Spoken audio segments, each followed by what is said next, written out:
हाँ, तो good morning student. आज अपन अपना जो पार्ट था सेंट्रल गवर्नमेंट, उसके बारे में ही आगे पढ़ेंगे। पीछे जो पार्ट था उसमें मैंने आप लोगों को formation of Lok Sabha, formation of Rajya Sabha और इसके साथ ही क्या है कि पावर ऑफ पार्लियामेंट के बारे में बता दिया था।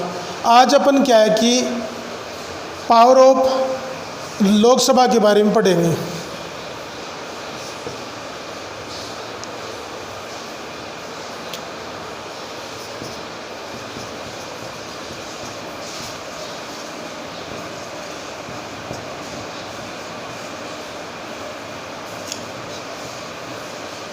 पावर ऑफ लोकसभा, इसमें वन बाय वन अपन देखते हैं।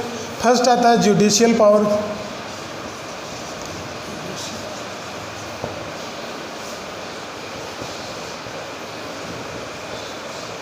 सेकंड आता है जुडिशियल पावर, सेकंड आता है फाइनेंशियल पावर,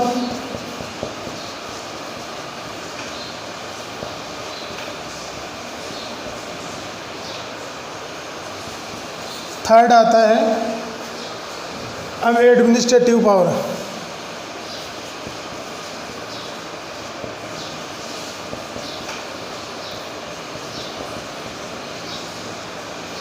एडमिनिस्ट्रेटिव पावर। इसके बाद में फोर्थ पावर आता है power associated with election, power associated with election.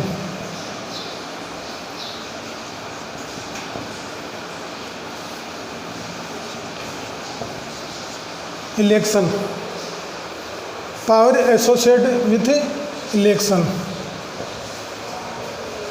इसके बाद में फिफ्थ पावर आता है, जो लास्ट पावर है वो है function in the form of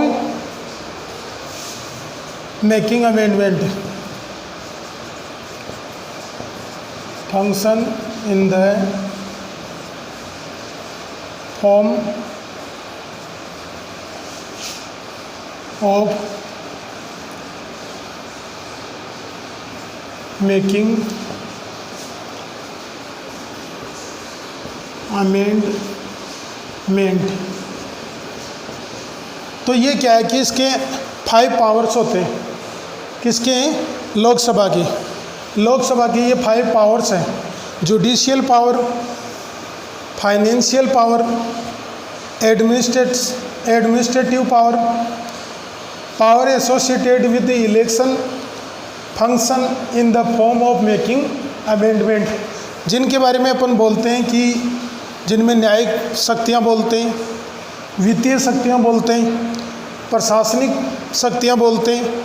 इनके साथ ही क्या है कि इलेक्शन प्रक्रिया की जो शक्तियाँ होती है वो जो, और लास्ट आता है संविधान में संशोधन की शक्तियाँ।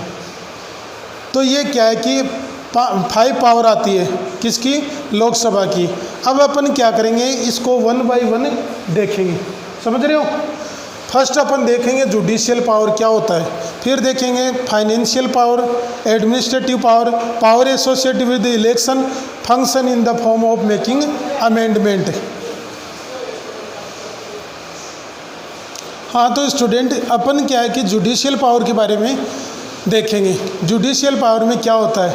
According to the constitution the Indian parliament can form laws on subject of union list, concurrent list and residual list, and in some cases also on the subject of the state list। देखो, अपन ने पिछले जो video था, पिछले जो class थी अपनी, इसमें अपन ने देखा था कि जो अपनी पार्लियामेंट है ना, ये क्या करती है कि यूनियन लिस्ट, कंकरेंट लिस्ट और रेजिडुअल लिस्ट, इनके ऊपर क्या करती है? कानून बनाती है।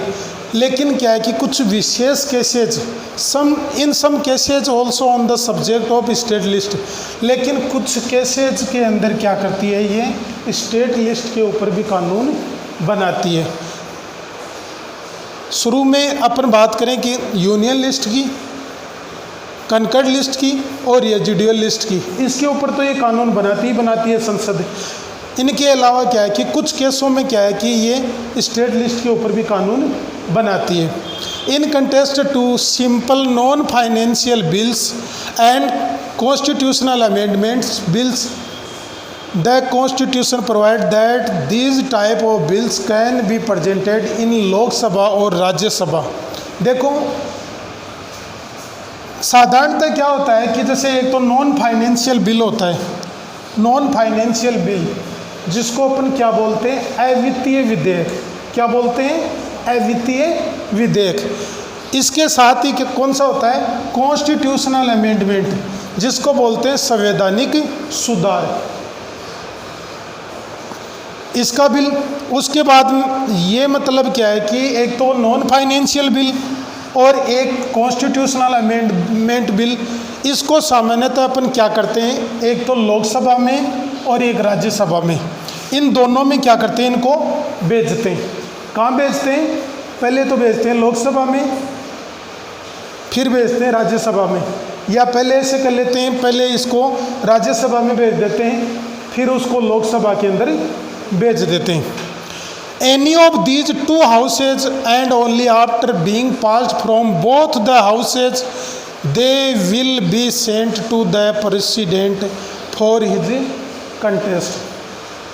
consent। अब क्या करते हैं कि लोकसभा में और राज्यसभा में, इनमें दोनों में इसको जब अनुमति मिल जाती है, इसको एक्सेप्ट कर लिया जाता है, इसको मेजॉरिटी के रूप में क्या कर लिया जाता है, इसको अनुमति दे दी जाती है, फिर इसको कहाँ भेजा जाता है?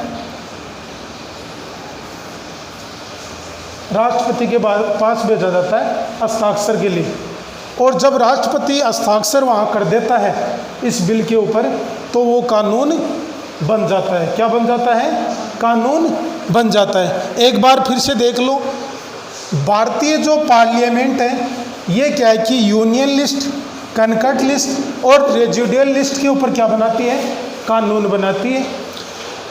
लेकिन इन सम केसेज, लेकिन क्या है कि कुछ केसों के अंदर ये क्या है कि स्टेट लिस्ट के ऊपर भी कानून बनाती है। इनके साथ ही क्या है कि जो नॉन फाइनेंशियल बिल और कॉन्स्टिट्यूशनल अमेंडमेंट बिल है, इसको क्या है कि संसद के द्वारा राज्यसभा में और लोकसभा में इसको भेजा जाता है, और वहाँ से अनुमति मिलने के बाद में क्या है कि ये बिल किसके पास जाता है? राष्ट्रपति के पास जाता है, प्रेसिडेंट के पास जाता है, और वहाँ उसकी अनुमति के लिए जाता है, उनके हस्ताक्षर के लिए जाता है। जब राष्ट्रपति उसके ऊपर हस्ताक्षर कर देता है तो वो कानून बन जाता है। अब अपन देखते हैं सेकंड पॉइंट, जिसका नाम है फाइनेंशियल पावर। हाँ, तो अपन सेकंड पॉइंट देखते हैं। सेकंड पॉइंट आता है फाइनेंशियल पावर। फाइनेंशियल पावर में क्या होता है? The Indian government provide powers related to financial sector to the Lok Sabha and the position of Rajya Sabha in this contest is very weak. देखो फाइनेंशियल पावर है ना, वो एक ऐसा पावर है जो क्या है कि जिसको अपन क्या बोलते हैं? वित्तीय विधेयक या वित्तीय शक्ति। तो ये क्या है कि एक तो आती है अपनी कौन सी? राज्यसभा। कौन सी आती है? राज्यसभा। और एक आती है लोकसभा। तो इन दोनों के मध्य क्या है कि डिफरेंस अपन देखें तो लोकसभा के पास क्या है कि जो फाइनेंशियल पावर होता है वो क्या है कि राज्यसभा से ज़्यादा होता है। इससे ज़्यादा इसके पास क्या है कि शक्तियाँ होती है फाइनेंस के रूप में। इन this contest is very week, मतलब क्या है कि इसकी तुलना के अंदर, लोकसभा की तुलना के अंदर राज्यसभा बहुत ही कमज़ोर होती है फाइनेंशियल पावर में। According to section 109 money bills can only be presented in Lok Sabha and not in the Rajya Sabha. अपन इसमें क्या है कि बात करते हैं कि सेक्शन 109 के अकॉर्डिंग जो मनी बिल है, कौन सा? मनी बिल, मनी बिल को बोलते हैं वित्त विधेयक। कौन सा बोलते हैं? वित्त विधेयक। वित्त विधेयक, वित्त विधेयक जिसको बोलते हैं मनी बिल। क्या बोलते हैं? मनी बिल, वित्त विधेयक। तो ये वित्त विधेयक है, इसको शुरुआत में क्या है कि अपन किस में भेजते हैं? लोकसभा में। कहाँ भेजते हैं? लोकसभा में, न कि राज्यसभा। अपन लोकसभा में भेजते हैं, न कि राज्यसभा के अंदर। After being passed in Lok Sabha a money bill is sent in the Rajya Sabha and it is mandatory for Rajya Sabha to return this bill to the Lok Sabha within 14 days of it receipt। देखो लोकसभा क्या करती है? लोकसभा इसको अपने से पास से जारी कर देती है।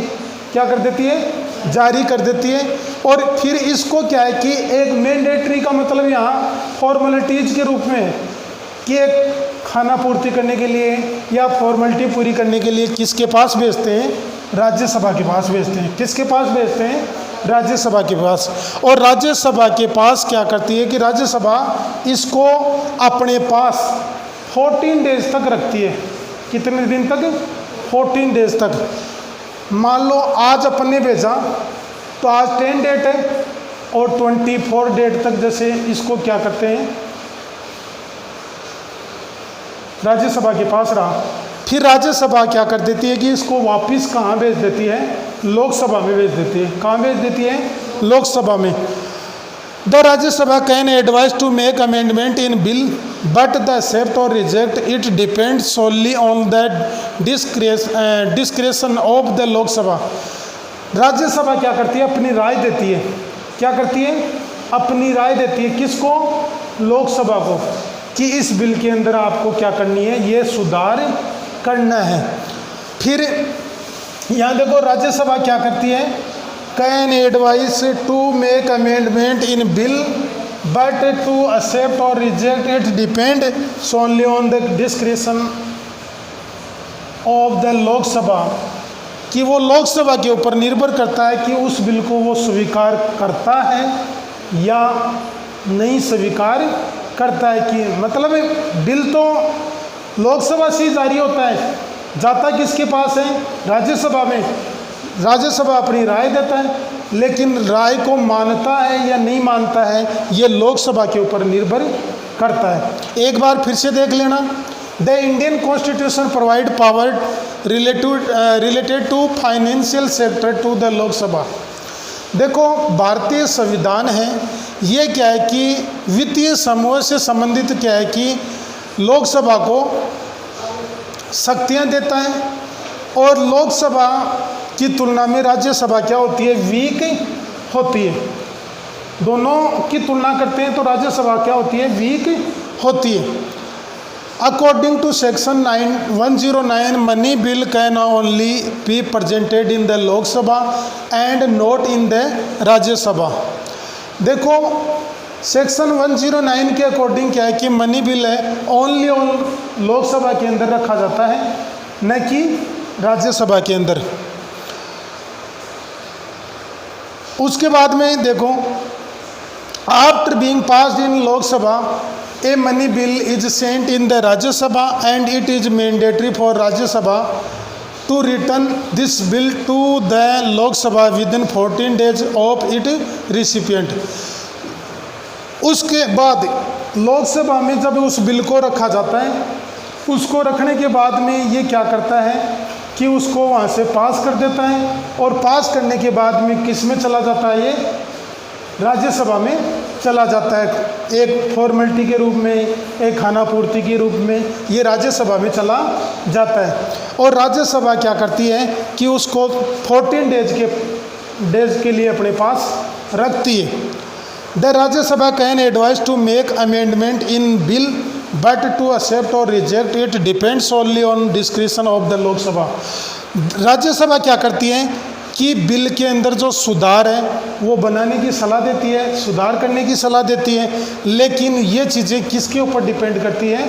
लोकसभा के ऊपर डिपेंड करती है कि वो उसके सुधार को मतलब लागू करता है कि नहीं करता है, उसके सुधार को स्वीकार करता है कि नहीं करता है, ये सारी चीज़ें इसके ऊपर निर्भर करता है। एक बार और देख लो, ये मान लो क्या है, लोकसभा, क्या है लोकसभा, और ये क्या है राज्यसभा, क्या है राज्यसभा। यहाँ से क्या होता है, मनी बिल शुरुआत में संसद क्या करती है, यहाँ रखती है मनी बिल को, ठीक है, और यहाँ से ये क्या हो जाता है, पास हो जाता है, क्या हो जाता है, निकल जाता है, पास हो जाता है। इसके बाद में ये यहाँ चला जाता है, ठीक है। इस यहाँ जाने के बाद में यहाँ ये कितने दिन तक रहता है, 14 डेज तक। फिर ये यहाँ से वापस कहाँ जाता है, लोकसभा के पास, और ये यहाँ से लोकसभा के पास जाता है, और राज्यसभा क्या करती है, अपनी राय देती है, अपनी सलाह देती है, जिसको मानना और नहीं मानना ये किसके ऊपर निर्भर है, लोकसभा के ऊपर, ठीक है। तो ये अपना सेकंड पॉइंट कंप्लीट। अब अपन थर्ड पॉइंट देखते हैं अपना, power of control on the educative, मतलब कार्यकारिणी के ऊपर नियंत्रण की, या कार्यपालिका के ऊपर नियंत्रण कि कार्यपालिका नियंत्रण कैसे करती है, तीसरा पॉइंट। हाँ, तो तीसरा टॉपिक है अपना power of control on the educative, जिसका मतलब होता है कार्यपालिका की नियंत्रण की शक्ति।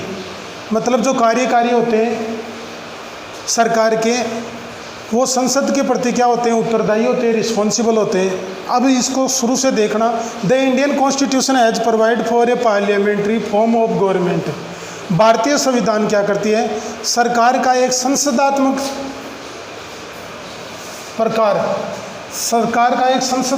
प्रकार क्या करती है, उपलब्ध करवाती है। एक पार्लियामेंट्री फॉर्म अपने को क्या करवाती है, प्रोवाइड करवाती है। पार्लियामेंट्री फॉर्म है वो अपने को प्रोवाइड करवाती है, जिसको अपन बोलते हैं संसदात्मक रचना या संसदात्मक प्रक्रिया। Therefore according to the constitution, इसलिए क्या है कि संविधान के अनुसार the executive the council of ministers responsible toward the parliament. तो इसके अनुसार क्या है, किसके अनुसार, इस पार्लियामेंट्री फॉर्म के अनुसार क्या है कि एक तो अपनी कार्यपालिका और एक अपनी क्या है कि जो मंत्री परिषद होती है, जो मंत्री होते हैं ना अपने मंत्री, जो लोकसभा वगैरह में बैठते हैं, वो मंत्री परिषद होती है, जो कार्यपालिका होती है, ये संसद के प्रति क्या होते हैं, उत्तरदायी होते हैं। पार्लियामेंट के प्रति क्या होते हैं, उत्तरदायी होते हैं। पार्लियामेंट उनको जो राय देते हैं या जो कुछ उनको बोलने को देती है, जो कुछ करने को उनको देती है, वो क्या करते हैं, उनके अकॉर्डिंग कार्य करते हैं। The council of minister remains in office only till it enjoy the support of the Lok Sabha. और ये काउंसिल ऑफ मिनिस्टर, जिसको अपन क्या बोलते हैं, मंत्री परिषद, क्या बोलते हैं, मंत्री परिषद, मंत्री परिषद, ठीक है, मंत्री परिषद। ये मंत्री परिषद है, ये क्या है कि जब तक मतलब क्या है कि अपने पद के ऊपर बनी रहती है। यहाँ ऑफिस का मतलब क्या होता है, पोस्ट। ऑफिस का मतलब क्या होता है, पोस्ट। ये मंत्री परिषद अपने पोस्ट पर जब तक बनी रहती है, जब तक इसको क्या है कि लोकसभा का पूरा सपोर्ट मिलता है। जिस दिन लोकसभा भंग हो जाती है, डिसॉल्व हो जाती है, क्या हो जाती है, डिसॉल्व है, जिसको बोलते हैं भंग। जिस दिन ये क्या हो जाती है, डिसॉल्व हो जाती है, तब क्या होता है, ये मंत्री परिषद है, ये गिर जाती है, ये अपने कार्य से निवृत्त हो जाती है, ये अपने पद से रिमूव हो जाते हैं। इसके बाद में अपना फोर्थ पॉइंट है वो देखेंगे, power related to constitutional amendment, संवैधानिक सुधार से संबंधित शक्तियाँ। अब संविधान में सुधार की कौन सी शक्तियाँ हैं, जो अपन पॉइंट फोर्थ में देखेंगे। हाँ, तो फोर्थ टॉपिक है अपना power related to constitutional amendment, संवैधानिक सुधार से संबंधित शक्तियाँ, कि संविधान में किस प्रकार सुधार करते हैं, इससे संबंधित शक्तियाँ। The Lok Sabha has the right to make amendment in constitution by taking advice from the Rajya Sabha. देखो इसमें क्या दिया है, इसको थोड़ा गौर करके देखना। इसमें दिया लोकसभा क्या करती है कि सुधार करती है, किसके अंदर? संविधान के अंदर। और संविधान में सुधार करने का जो अधिकार है, ये मतलब क्या है कि राज्यसभा से इनकी सलाह लेती है। किससे? राज्यसभा से। और ये सुधार कौन करता है? लोकसभा क्या करती है? इसमें सुधार करने का इसके पास अधिकार है और ये राज्यसभा से इसकी सलाह लेती है according to section 368 of the constitution.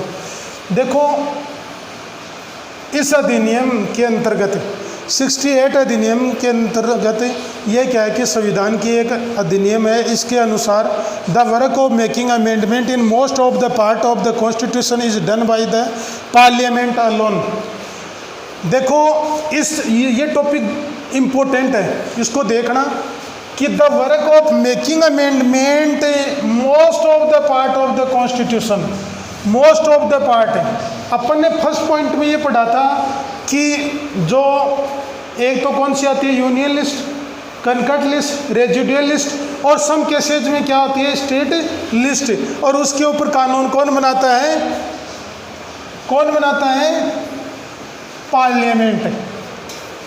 तो इसमें क्या दिया है कि the work of making amendment in most of the part of the constitution, संविधान के ज़्यादातर जो हिस्से हैं इनमें सुधार बनाने का जो कार्य है वो अकेला संसद के द्वारा ही किया जाता है। किसके द्वारा किया जाता है? संसद के द्वारा किया जाता है, पार्लियामेंट के द्वारा किया जाता है। There is no provision to call for a joint meeting of both the houses of discuss about making amendment in the constitution. संविधान के अंदर क्या है कि जो संशोधन बनाने के बारे में मतलब ऐसा कोई प्रावधान नहीं है, ऐसा कोई विधान नहीं है, ऐसी कोई मतलब रीति रिवाज नहीं है कि जो कि इनके दोनों की मीटिंग बुलाई। किसकी? लोकसभा और राज्यसभा। ऐसा कोई प्रावधान नहीं है कि इन दोनों को क्या है कि संविधान सुधार के अंदर मतलब इनकी दोनों की मीटिंग बुलाई। तो इसमें आप लोगों को ध्यान रखना है power related to constitutional amendment में कि संविधान संशोधन से संबंधित शक्तियाँ। देखो लोकसभा के पास क्या है कि संविधान बनाने का अधिकार होता है, मतलब एक तरह से अमेंडमेंट में सुधार करने का यह अधिकार होता है संविधान के अंदर, और वो राज्यसभा से क्या लेता है? इसकी राय लेता है। लेकिन सेक्शन 368 के अनुसार संविधान में ये भी कहा गया है कि ज़्यादातर मोस्ट ऑफ द वर्क या most of the part of the constitution, ज़्यादातर जो हिस्से हैं उसमें क्या है कि पार्लियामेंट ही क्या कर लेती है? सुधार कर लेती है। और ऐसा क्या है कि कोई विधान या ऐसा कोई प्रावधान नहीं है कि वो मतलब दोनों की राज्यसभा और लोकसभा दोनों की संयुक्त रूप से मीटिंग बुलाए। ये अपना पार्ट 4th है। इसके बाद में अपना पार्ट 5th आता है जो क्या है कि अपना लास्ट पार्ट आएगा। किसका? Power of the Lok Sabha, rights of the Lok Sabha, duties of the Lok Sabha. मतलब इनका लास्ट पार्ट बच रहा अभी, जिसको अपन देखते हैं। 5th का point, function in the form of election commission. Election commission के कार्य, उनकी रचना कि इलेक्शन कमीशन के रूप में कैसे कार्य करती है लोकसभा, क्योंकि अपन तो यहाँ लोकसभा के बारे में पढ़ रहे हैं, आगे अपन पढ़ेंगे किसके बारे में? राज्यसभा के बारे में। तो अपन यहाँ लोकसभा के बारे में पढ़ रहे हैं, तो लोकसभा के है वो इलेक्शन कमीशन के रूप में वर्क कैसे करती है। The Lok Sabha also functions in the form of election commission. Lok Sabha क्या करती है कि इलेक्शन कमीशन के रूप में भी क्या करती है? वर्क करती है। कैसे करती है? According to section 54 the member of the Lok Sabha along with the member of state legislature jointly elect the president. एक तो क्या है कि मेंबर्स ऑफ द लोकसभा, एक तो लोकसभा के मेंबर्स, इसके साथ the members of the state legislature. इसका मतलब यह होता है एक तो लोकसभा के सदस्य और एक राज्य की जो विधायिकाएं होती है, राज्य की जो विधानसभाएं होती हैं, उनके जो सदस्य होते हैं ना, ये मिलकर क्या करते हैं, जॉइंटली एक संयुक्त रूप से क्या करते हैं, राष्ट्रपति को निर्वाचित करते हैं। राष्ट्रपति को मतलब ये इलेक्ट करते हैं, चुनते हैं। ये मतलब लोकसभा के अंदर इसका इलेक्शन कमीशन के रूप में लोकसभा का वर्क क्या होता है कि ये एक तो लोकसभा के सदस्य होते हैं और एक राज्य की विधायिका के जो सदस्य होते हैं, ये दोनों मिलकर संयुक्त रूप से मिलकर क्या करते हैं, राष्ट्रपति का निर्माण करते हैं, राष्ट्रपति का निर्वाचन करते हैं, राष्ट्रपति का चुनाव करते हैं। तो आज अपने ये क्या है कि जो पावर ऑफ द लोकसभा है, ये टॉपिक क्या हो गया, कंप्लीट। अगले अपन वीडियो में अपन क्या पढ़ेंगे, पावर ऑफ द राज्यसभा। ठीक है, यहाँ अपना ये वीडियो खत्म होता है।